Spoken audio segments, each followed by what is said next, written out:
कदाचित् कालिन्दीतटो विपिनसङ्गीततरलो मुदा भीरी नारी वदन कमलास्सादु मधुप रमा शम्भो ब्रह्मामरपति गणेशार्चितपदो जगन्नाथ स्वामी नयनपथगामी भवतु मे भोजे सव्ये वेणुं शिरसि शिखिपिच्छं कटितटे दुकुलं नेत्रान्ते सहचर कटाक्षं विदधते सदा श्रीमद् वृंदावन वसति लीला परिचय जगन्नाथ स्वामी नयन पथगामी भवतु मे ओम नीलाचल निवासाय नित्याय परमात्मने बलभद्र सुभद्राभ्याम जगन्नाथाय ते नमः।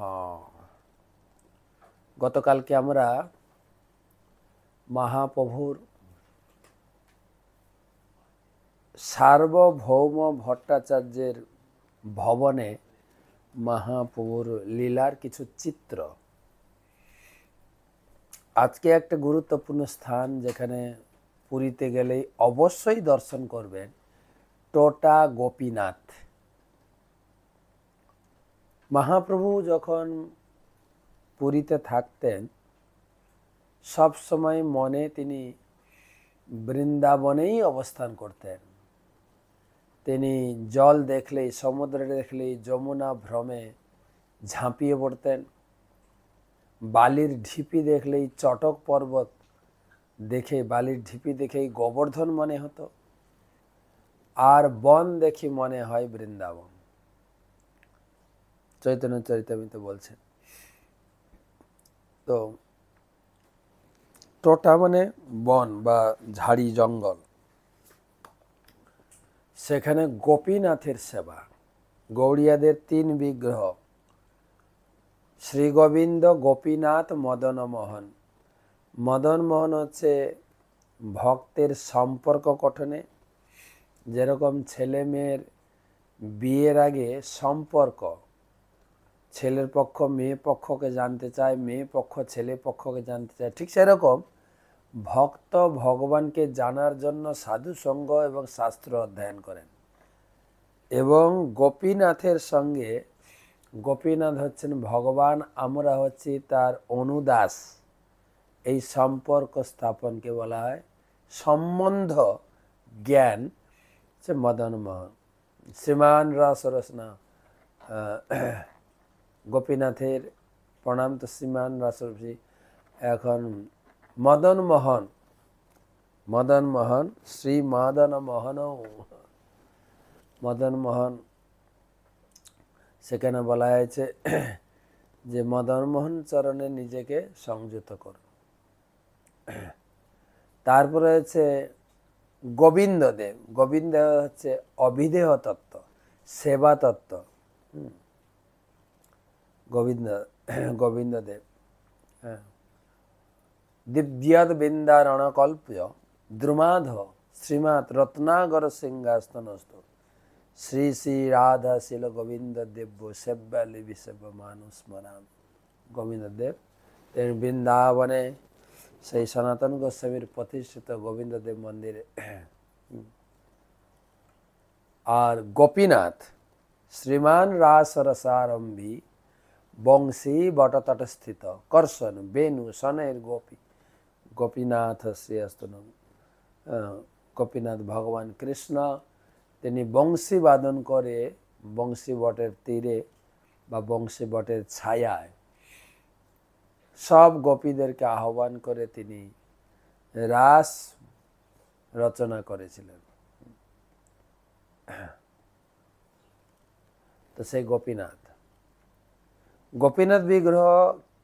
আর মহাপ্রভু প্রতিদিনের রুটিন ছিল, ঘুম থেকে উঠে তিনি জগন্নাথের মঙ্গল আরতি দর্শন, মঙ্গল আরতির পরে কিছু প্রসাদী মহাপ্রসাদ কিছু বস্তু নিয়ে হরিদাসকে দর্শন করতেন, হরিদাসকে সেই মহাপ্রসাদ বস্তু দিতেন।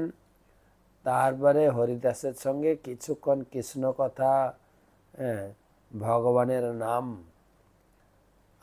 নাম মাহাত্ম্য আলোচনা করার পরে মহাপ্রভু যেতেন গৌর বাদশাহী হয়ে টোটা গোপীনাথ। সেখানে গিয়ে মহাপ্রভু তিনি গদাধর পণ্ডিতের কাছে ভাগবত শ্রবণ করতেন। আর এই টোটা গোপীনাথ হচ্ছে জম্বেশ্বর শিব মন্দিরের নিকটেই, হ্যাঁ, চটক পর্বতে একটি ছোট্ট বন, যেখানে মহাপ্রভু টোটা বা উদ্যানে গদাধর পণ্ডিতকে গোপীনাথের সেবা প্রদান করেছিলেন। গোপীনাথের আবির্ভাব কিভাবে হলো? মহাপ্রভু চটক পর্বত দর্শন করে গোবর্ধন ভাবে এসে গেছেন। গোবর্ধন, আর গোবর্ধনের ভাবে বিভোর হয়ে হাত দিয়ে বালি টানতে শুরু করেছে। আর বৃন্দাবনের ভাবে গোপীভর্ত পদ কমল দাস দাসানু দাস, গোপীদের আরাধ্য দেবতা ভগবান শ্রীকৃষ্ণ সন্ধানে বালি টানতে টানতে গোপীনাথের চূড়া দর্শন হয়। চূড়া দর্শন করে মহাপ্রভু চিন্তা করছেন, এখানে তো নিশ্চয়ই ভগবান শ্রীকৃষ্ণের দিব্য অভিনব মূর্তি আমি খুঁজে পাব। তখন ধীরে ধীরে মুখমণ্ডল এবং ভগবানের সারা শরীর তিনি আবিষ্কার করে তিনি তুললেন। মহাপ্রভু বলেন, গদাধর, তুমি কি এই গোপীনাথের সেবার দায়িত্ব গ্রহণ করবে? আমি একটা বড় মূল্যবান বস্তু পেয়েছি, তুমি কি গ্রহণ করতে চাও? তোমাকে আমি দেব, এবং সেই সেবার দায়িত্ব তুমি গ্রহণ করবে কি? বলতে বলতে সে বিগ্রহ উদ্ধার করলেন। আর গদাধর সেই বিগ্রহ দর্শন করে অভিভূত, অত্যন্ত সুন্দর বিগ্রহ, অত্যন্ত সুন্দর।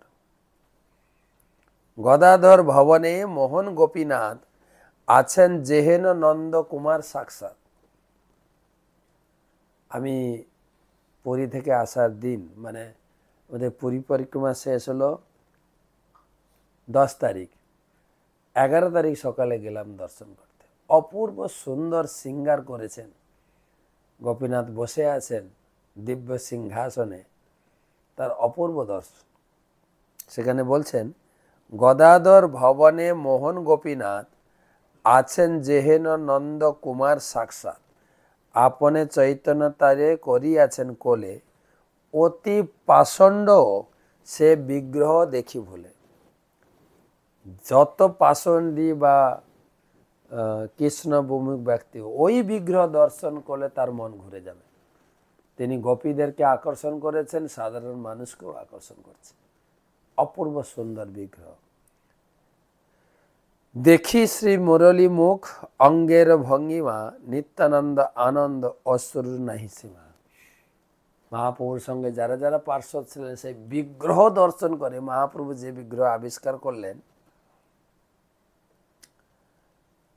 সে দর্শন করে সবাই অভিভূত হয়ে গেছিলেন, বিশেষ করে নিত্যানন্দ প্রভু।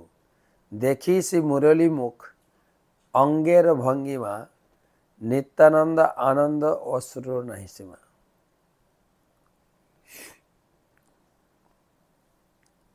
সে বিগ্রহের অঙ্গরূপ বিভঙ্গ ও মুখমণ্ডল দর্শন করে নিত্যানন্দ প্রভু দিব্যানন্দে বিভোর হলেন। নয়ন যুগলতে অবিরাম বিগত অশ্রুধারা বিকলিত। সেই গদাধর পণ্ডিতকে সেবার ভার দিয়েছিলেন। গদাধর পণ্ডিত ওখানে থেকে সেবা করতেন। মহাপ্রভু পুরী থেকে এক একজনকে বিভিন্ন দিকে পাঠিয়ে দিলেন প্রচারের জন্য। রূপ সনাতনকে পাঠালেন বৃন্দাবনের লুপ্ত তীর্থ উদ্ধারের জন্য।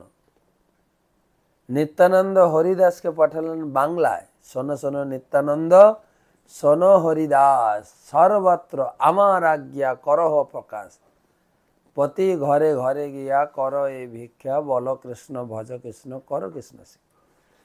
হে নিতাই, হরিদাস, তোমরা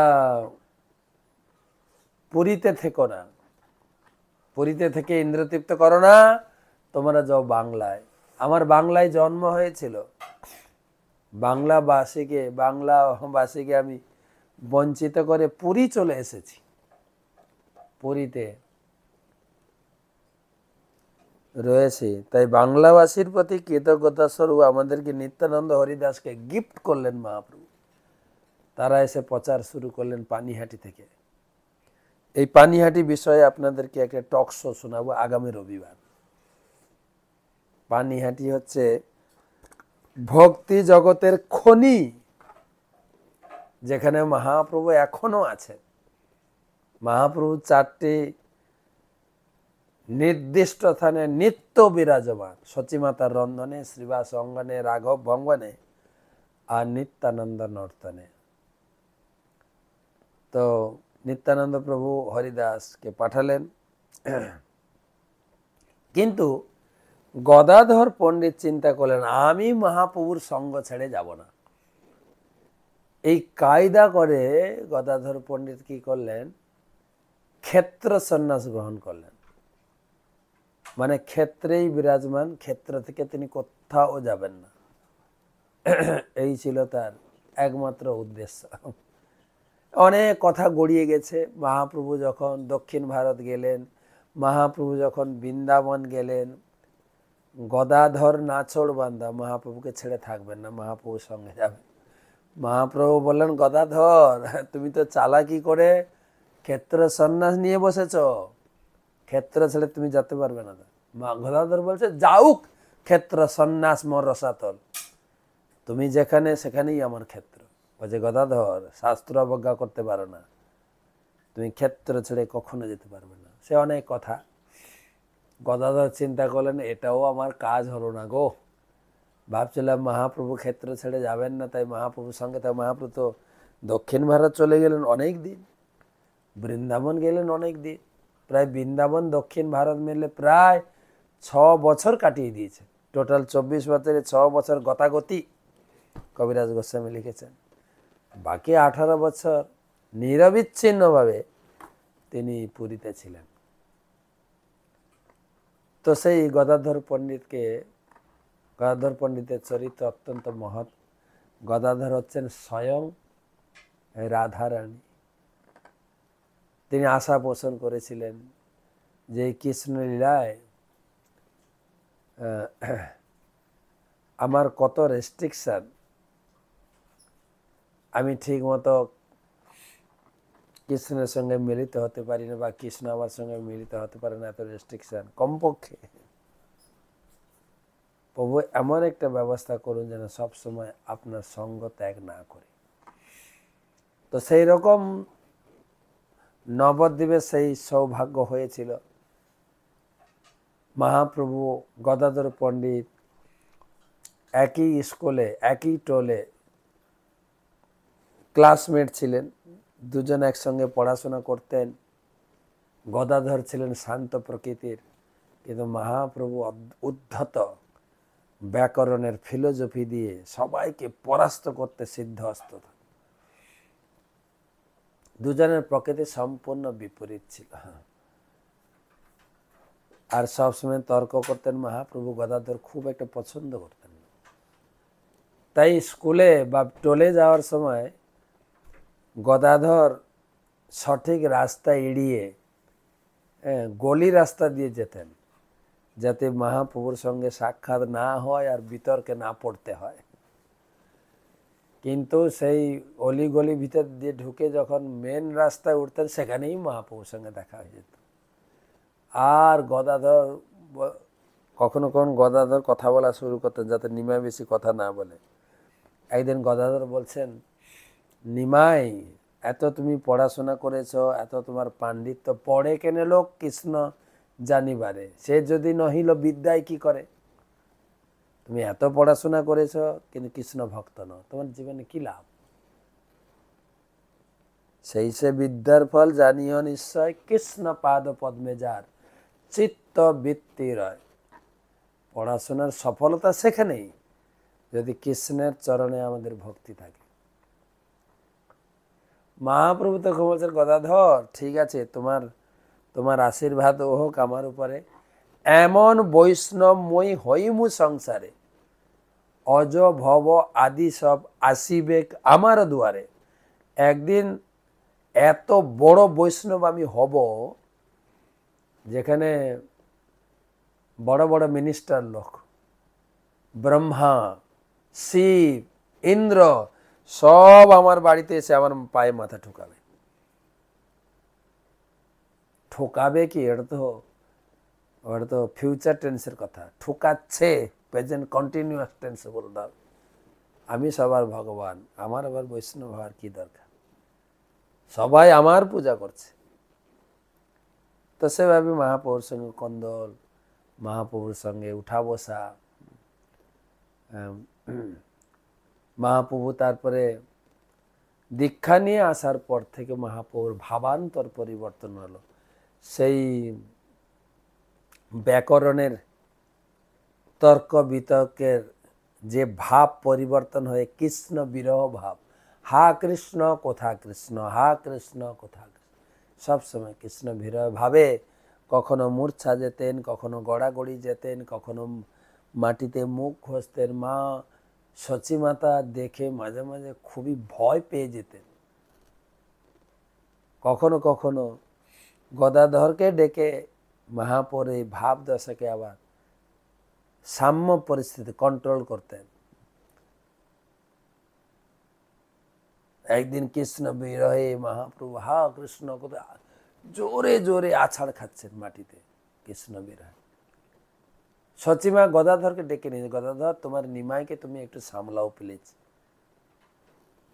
গদাধর মহাপ্রভুকে জড়িয়ে ধরে বলছেন, নিমাই তোমার কি হয়েছে? যে গদাই আমার কৃষ্ণ হারিয়ে গেছে, কোথা কৃষ্ণ কোথা কৃষ্ণ, হা কৃষ্ণ কোথা কৃষ্ণ।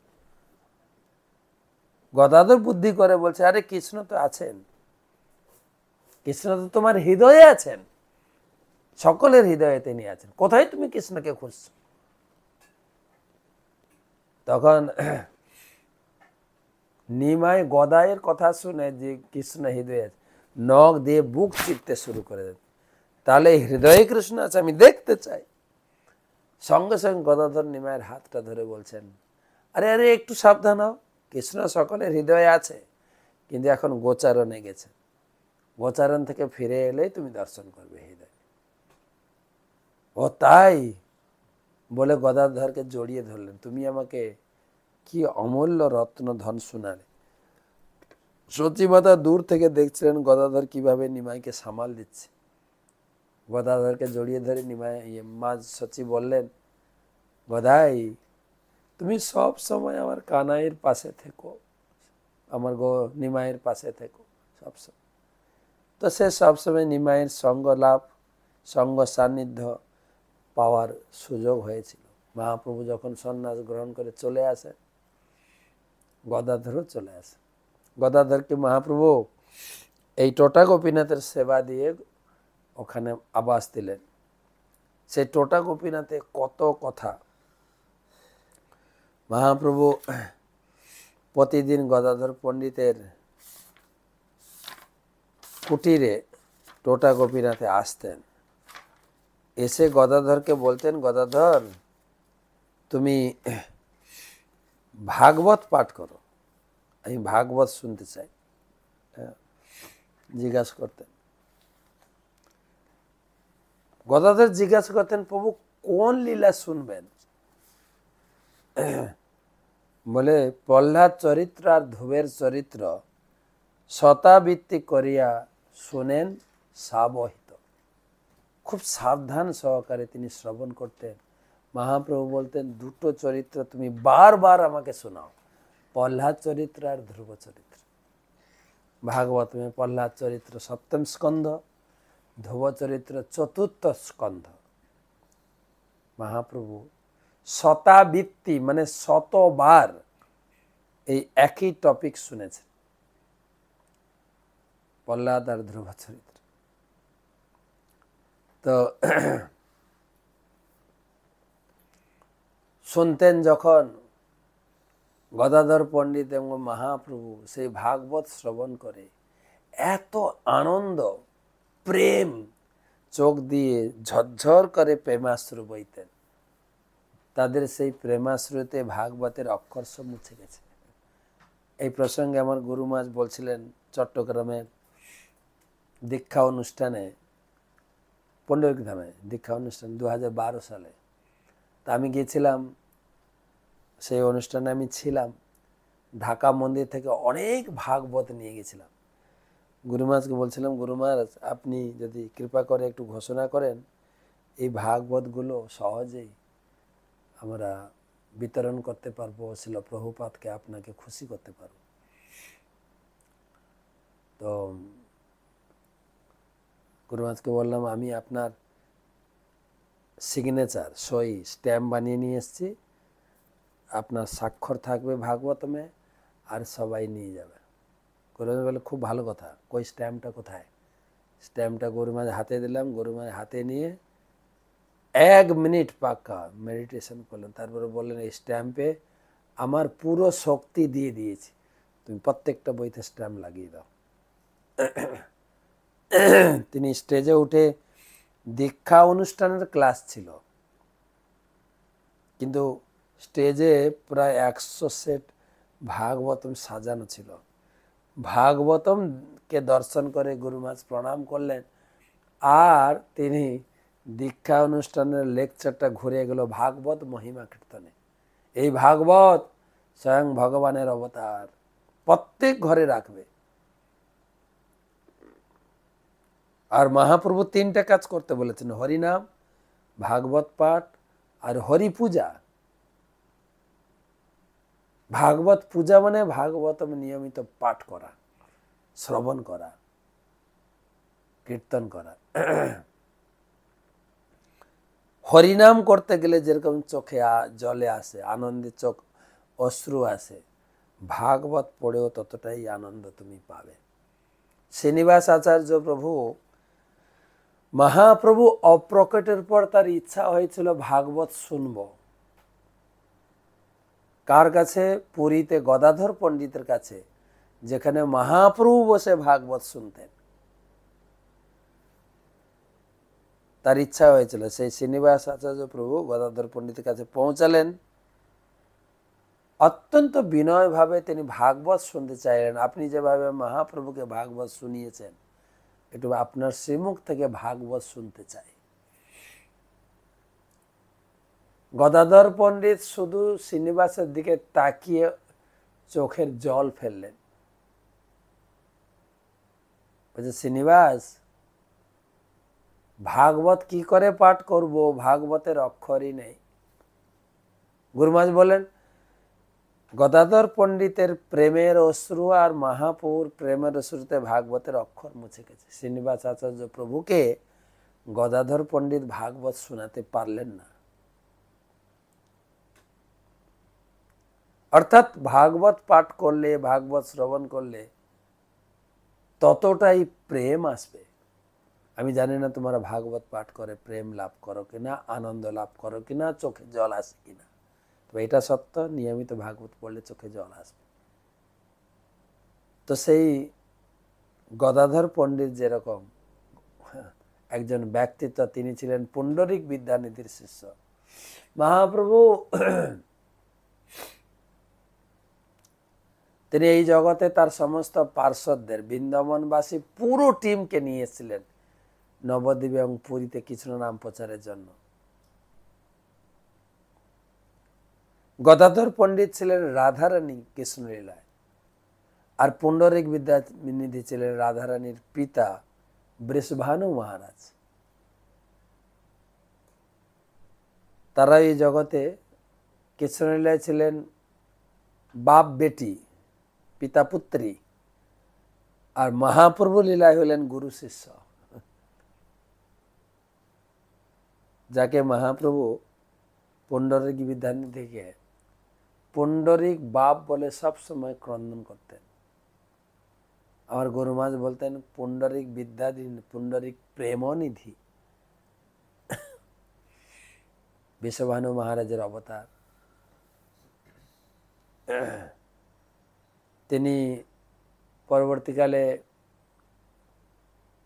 সেই বাংলাদেশ চট্টগ্রাম থেকে চলে আসেন, নবদ্বীপে বাস করেন। অনেক বড় ইতিহাস তার। তারপরে পুরী যান। পুরীতে এই টোটা গোপীনাথের পাশাপাশি জম্বেশ্বর টোটার পাশে একটা জায়গায় তিনি তাকে থাকতেন। আর সেই পুণ্ডরিক বিদ্যানিধির সঙ্গে স্বরূপ দামোদরের একটা সখ্যতা, বন্ধুত্ব ছিল।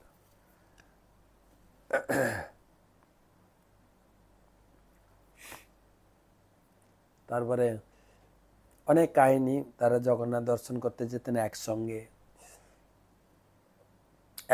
ভোজন করতেন, নাম কীর্তন করতেন, মহাপ্রভুর কীর্তনে নৃত্য করতেন।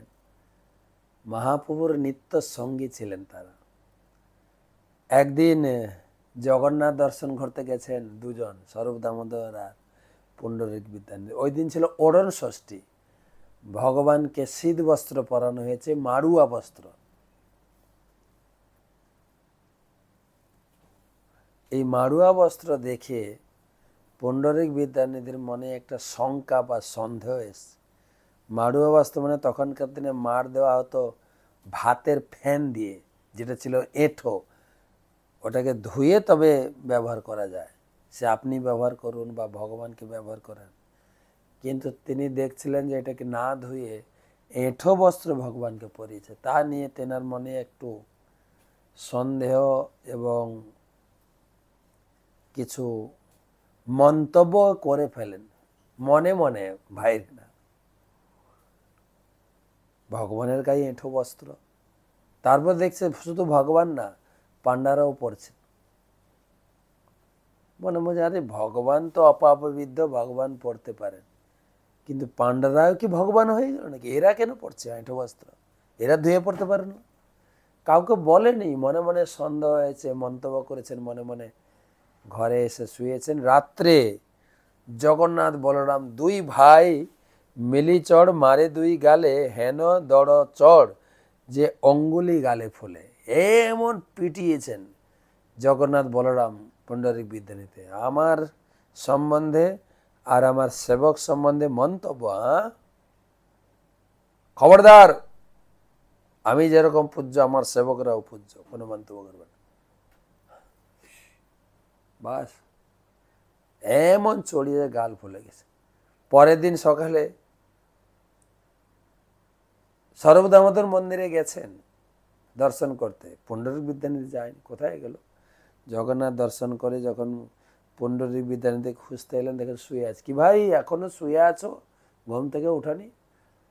তখন বলছে, ঘরে আসো, একটা গুপ্ত কথা বলবো। আর দেখেন গাল একদম ফুলে গেছে, আর জগন্নাথের 5 আঙ্গুলের ছাপ, বলদেবের 5 আঙ্গুলের ছাপ।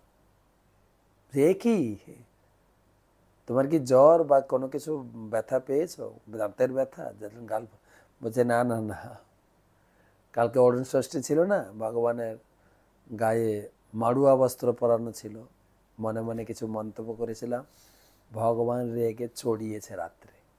2 ভাই এসেছিল, তো আমি কি করে মুখ দেখাবো লোকের কাছে, গালটাল ফুলে গেছে, তো এটা গালটা ফোলা কমলে তারপরে বের হবো।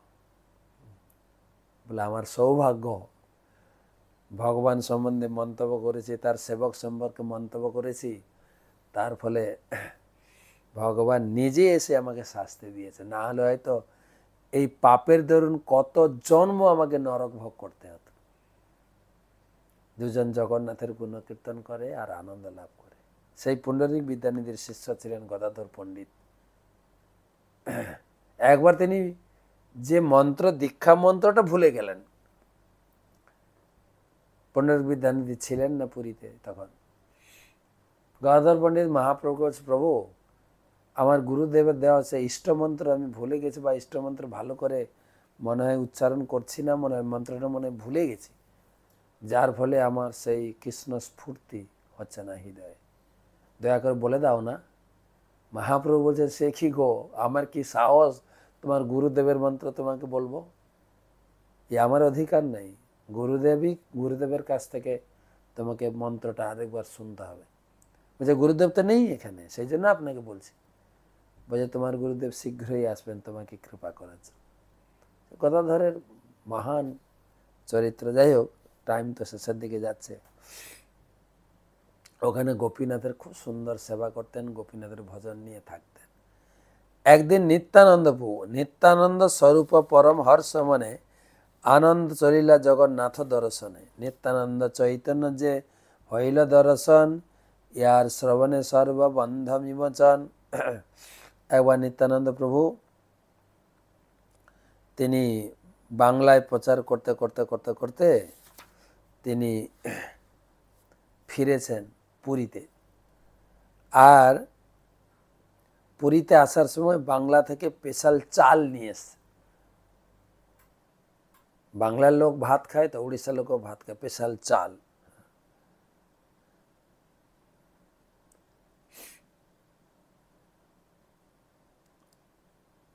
বসিলেন চৈতন্য মঙ্গল সংকীর্তনে, তবে দুই প্রভু স্থির হই এক স্থানে। তবে গদাধর দেব নিত্যানন্দ প্রতি নিমন্ত্রণ করিলেন আজি ভিক্ষা হতি। নিত্যানন্দ গদাধর ভিক্ষার কারণে এক মান চাউল আনিয়াছেন যতনে। এক মন মানে 40 চাউল নিয়ে এসছেন। অতি সুত শুক্লদেব যজ্ঞ সর্বমতে গোপীনাথ লাগি আনিয়াছে গৌড় হইতে। গৌড় দেশ থেকে একটা সুন্দর চাল নিয়ে এসছেন। আর একখানি বস্ত্র রঙ্গিন সুন্দর, দুই আনি দিলা গদাধরের গোচর। এক ফালি কাপড় আর সুন্দর চাল।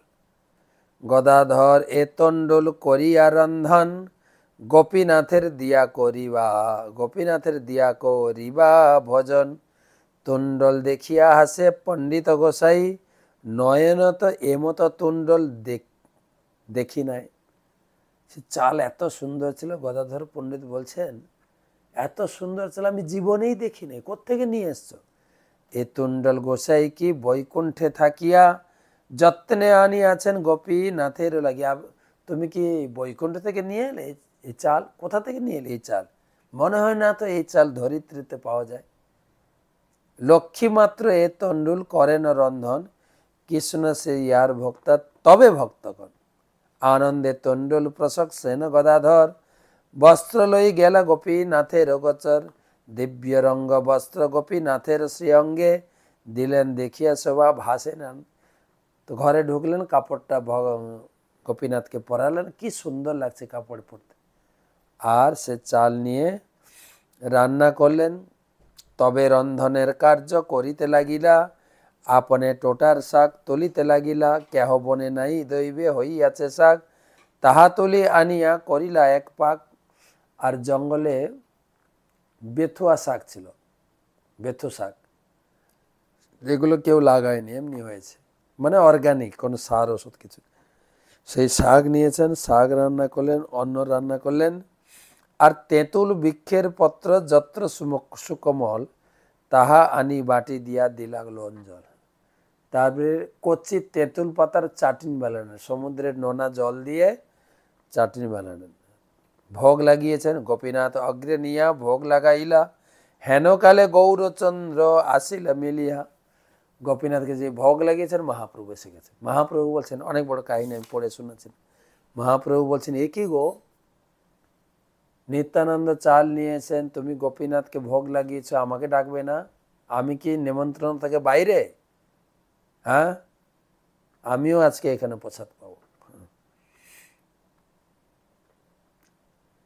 নিত্যানন্দ স্বরূপের তণ্ডলের পিতা প্রভু বলে, 3 ভাগ করিয়া সমান ভুজিব প্রসাদ অন্ন। এক্ষেত্রে 3 ভাগ করো, আমরা 3 জন বসে খাবো, নিত্যানন্দ তুমি আর আমি। প্রভু বলে, এ অন্নের গন্ধেও সর্বথা কৃষ্ণ ভক্তি হয়, এতে নাইক সর্ব অন্যথা। এ অন্নের যে খাওয়া তো দূরের কথা, সেন্টেই কৃষ্ণ ভক্তি লাভ হয়ে গেল।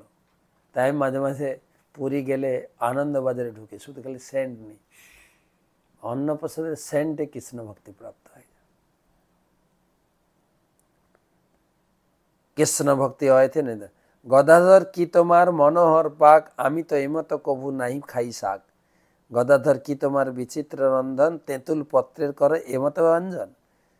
বুঝিলাম বৈকুণ্ঠে রন্ধন করো তুমি, তবে আর আপনাকে লুকাও বা কেনি। মহাপ্রভু বলছেন, কি তোমার রান্না, শাকের রান্না আর তেঁতুল পাতার চাটনি, এরকম আমি কোনোদিন টেস্ট পাইনি। আমার মনে হয় তুমি বৈকুণ্ঠেই রান্না করো নারায়ণের জন্য, কেন লুকাচ্ছ কেন? এইভাবে কতক্ষণে তিনজন আনন্দ করে সেই গোপীনাথের প্রসাদ পেয়েছিলেন। আরও অনেক কথা আছে। গোপীনাথের সেবা করতেন, আর সেবা করতে করতে করতে করতে গদাধর পণ্ডিতের বয়স হয়ে যায়। তিনি তার বয়সের ভারে সোজা হয়ে দাঁড়াতে পারতেন না, বক্র হয়ে গেছিলেন। রাত্রে একদিন শুয়ে চিন্তা করছেন, আমি তো দাঁড়াতে পারছি না, আমার হাত পৌঁছাচ্ছে না গোপীনাথের চূড়া পর্যন্ত, আমি কি করে শৃঙ্গার করব, গোপীনাথকে কি করে সাজাবো, তাই আমার কোনো ভালো শিষ্যকে আমি গোপীনাথের সেবা অর্পণ করব। এই চিন্তা করছেন, গোপীনাথ স্বপ্নে এসে বলছেন, কি গো হো, তুমি নাকি আমার সেবা করতে চাইছো না? বলছে, না প্রভু, আমি সেবা করতে পারছি না, বয়সের ভারে আমার শরীর বক্র হয়ে গেছে, দাঁড়াতে পারি না, ঠিক মতো সেবা না হলে অপরাধ হবে প্রভু। বলছে, সে যা হোক, তোমার কাছেই সেবা নেব, অন্য কাছে প্রয়োজন হলে আমি বসে যাব, তুমি যাতে ভালো করে সেবা করতে পারো সেই রকম আমি সাইজ হয়ে যাব, তোমার হাতেই সেবা নেব। তাই গোপীনাথ এখন বসে গেছে। পরের দিন সকালে গিয়ে দেখছেন গোপীনাথ বসে গেছে। এখনও গদাধর পণ্ডিত সেবা করে, উনি না থাকলেও তার স্মৃতি করে। পরবর্তীকালে মামু ঠাকুর সেই গোপীনাথের সেবা করতেন। গোপীনাথ মাঝখানে বিগ্রহ, বাঁ দিকে বলরাম রেবতী এবং ডান দিকে মামু ঠাকুরের প্রতিষ্ঠিত বিগ্রহ গৌর গদাধর রাধা মদন মোহন বিরাজমান। চৈতন্য মহাপ্রভু যখন পুরীতে তার লীলা সম্বরণ করেন, একসাথে 3 জায়গায় সম্বরণ করেছেন। জগন্নাথ পুরীতে ঢুকেছেন আর বেরোননি, কেউ দেখেছেন সমুদ্রে তিনি ঝাঁপ দিয়েছেন আর উঠে আসেননি, কেউ দেখেছেন গোপীনাথের মন্দিরে প্রবেশ করেছেন আর আসেন। তাই ভক্তরা বলে, কি করিব কোথা যাব, বাক্য নাই স্ফুরে, হারাইলাম গোপীনাথ, হারাইলাম মহাপ্রভু গোপীনাথের ঘরে। গোপীনাথের ঘরে গেলা আর না আইলাম। গোপীনাথের ঘরে গিয়ে আর আসেননি। দেখা যায় গোপীনাথের অঙ্গের এইখানে একটা দাগ আছে, যেখানে বলা ওইখানে মহাপ্রভু গোপীনাথের শরীরে বিলীন হয়েছে। তো সেই টোটা গোপীনাথ অপূর্ব সুন্দর। মহাপ্রভু যেখানে প্রতিদিন ভাগবত পাঠ শুনতে যেতেন, এখনও যাবেন। নিত্যানন্দ প্রভু মহাপ্রভু যেখানে গোপীনাথের প্রসাদ গ্রহণ করেছিলেন, এখনও সেখানে সুস্বাদু প্রসাদ দেয়, ঠিক 12:30টার সময়। আমি এবারে গেলাম, দর্শন করলাম, কিছু প্রণামী দিলাম, সঙ্গে সঙ্গে মেন যে পান্ডা পূজারি আছেন বাঙালি, উনি বলেন, মহারাজ দুপুরে আসেন, প্রসাদ পেয়েছেন। আমি বললাম, আমি তো এখনই বেরিয়ে যাচ্ছি, আমি তো আসতে পারবো না। তো অপূর্ব সুন্দর প্রসাদ, সেই তেঁতুল পাতার চাটনি আর শাকের, প্রচুর লোক প্রসাদ পান গোপীনাথের প্রসাদ, অপূর্ব টেস্ট। তো সেই গোপীনাথের, টোটা গোপীনাথের কথা বলতে বলতে তো টাইম শেষ।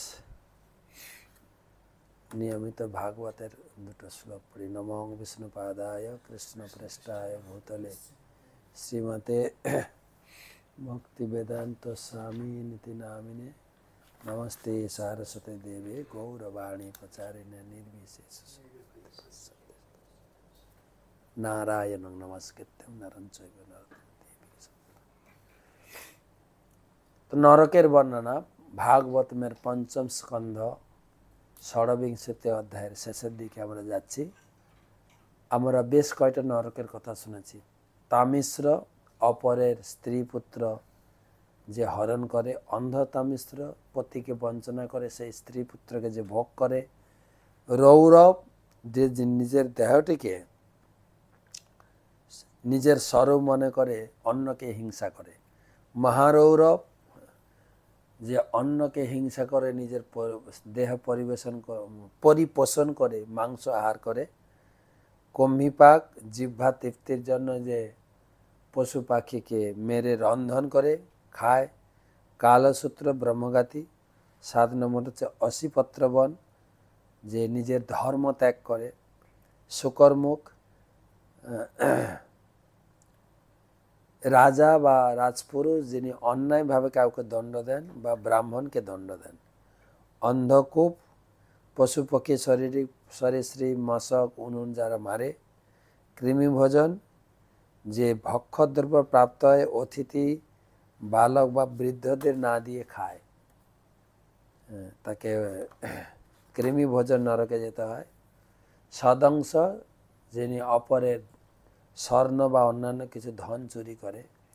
তপ্ত সুর্মি যে ব্যক্তি অগম্যা স্ত্রীতে বা অগম্যা পুরুষে, যে স্ত্রীতে অভিগমন করা উচিত নয় বা যে পুরুষে অভিগমন বা সেক্স করা উচিত নয়, তাকে তপ্ত সুর্মি। বজ্রকণ্টক শালমণি যে পশুতে অভিগমন করে, পশুর সঙ্গে সেক্স করে। বৈতরণী যে দায়িত্বশীল পরিবারে জন্ম, ব্রাহ্মণ ক্ষত্রিয় বৈশ্য জন্মগ্রহণ করা সত্ত্বেও ধর্ম করে না। পুয়ত নরক যাদের মনুষ্য জীবনে আচার বিচারবিহীন, নিয়মবিহীন, শৌচ সদাচার যাদের নেই, তারা পুয়ত নরকে যাবেন। 16 নম্বর প্রাণরোধ, ব্রাহ্মণ ক্ষত্রিয় বৈশ্য তারা বাড়িতে কুকুর, গর্ধব আদি মোরগ এইসব প্রতিপালন করে আর তারা কেটে আবার খেয়ে নেয়, তারা যাবে প্রাণরোধ নরকে। 17 নম্বর বিশ্বসন, প্রতিষ্ঠার গর্বে ধার্মিক দেখিয়ে যজ্ঞে পশু বলি দেন, তারা বিশ্বসন নরকে যাবে। লালাভক্ষ নিজের স্ত্রীকে বশীভূত করার জন্য নিজের বীর্য বা শুক্র খাওয়ানো, তাকে লালাভক্ষ। সারমেয়াদন যে ব্যক্তি অপরের গৃহে আগুন লাগায়, বিষ খাওয়ায় বা আয়করের নামে লোকদের নানা প্রকার কর লুণ্ঠন করে। অবিচিত্তমিত নরক যে মিথ্যা সাক্ষ্য দেয়। এই তিনটে আজকে পড়ব, সারমেয়াদন, অবিচিত্তমিত আর অয়পান। আলোচনা আমাদের 27, 28, 29। যেতিহ বৈ দস্য মোহন গৃণদা গরদা গ্রামান স্বার্থান বা বিলুম প্রতি রাজন রাজভটা বা তাংশ্চাপি হি পরিত্য যমদূতা বজ্রদংশ্রা শান সপ্ত শতানি বিংশতিশ্চ সরভংশ খাদন্তি। ইহলোকে যে ব্যক্তি দস্যুবৃত্তি করে পরগৃহে আগুন দেয়, বিষ প্রদান করে অথবা যে সমস্ত রাজা রাজপুরুষ আয়কর আদায়ের নামে অথবা অন্যান্য বণিক সম্প্রদায়কে লুণ্ঠন করে, মৃত্যুর পর সেই সমস্ত অসুরদের সারমেয়াদন নামক নরকে নিক্ষেপ করা হয়। সেখানে 720টি বজ্রের মতো দন্ত সমন্বিত কুকুর আছে। যমদূতরা সেই কুকুরগুলির অত্যন্ত তৃপ্তির সঙ্গে সেই পাপীদের ভক্ষণ করে। সারমেয়াদন যারা ঘরে আগুন লাগায় এবং বিষ প্রদান করে, কর আদায়ের নামে বড় বড় কর চাপিয়ে দেয়। 28 যস্ত্রীয় বা অনৃতং বদতি সাক্ষ্যে দ্রব্য বিনিময়ে দানে বা কথঞ্চিত সবৈ প্রেত্য নরকেহ বিচিমাত্যধসিরা নিরবকাশে যোজন শতশ্রয়াত গিরিমূর্ধনা সাম্পত্যে যত্র জলমিব স্থলস্মবস্মিষ্টমবভাসতে তদবিচিমাত্তিলস বিসৃজ্যমান শরীর ন ম্রিয়মাণ পুনরায়পিত নিপততি। যে ব্যক্তি ইহলোকে সাক্ষ্য প্রদান করার সময়, ক্রয় বিক্রয় করার সময়, দান করার সময় মিথ্যা কথা বলে অর্থাৎ মিথ্যা সাক্ষ্য দেয়, পরলোকে যমদূতরা তাকে 100 যোজন পর্বত শিখর থেকে মাথা নিচু করে অবিচিমত নামক নরকে নিক্ষেপ করে। সেই নরকে কোনো অবলম্বন স্থান নেই, প্রস্তর নির্মিত পৃষ্ঠ দিয়ে জলের মতো পতিত হয়, কিন্তু সেখানে কোনো জল নেই, তাই তাকে বলে অবিচিমত। সেই পাপীদের বারবার পাহাড়ের উপর থেকে নিক্ষেপ করা হলেও তাদের দেহ তল বিতল করে বিদীর্ণ হয়, তাদের মৃত্যু হয় না, পর্যন্ত যন্ত্রণা ভোগ করতে থাকে। অবিচিমত, যারা মিথ্যা সাক্ষ্য দেয়। যস্তীয় বৈ বিপ্র রাজন্য বৈশ্য বা সমপিথ তৎকলত্রং বা সুরাব্রতস্তোপি বা পিবতি প্রমাদ তৎতেস্তাম নিরয় নিতাম নামরসি পক্রান্ত মাস্যে বন্যিনা দ্রবমাণং কাঞ্চাসম নিশ্চন্তি।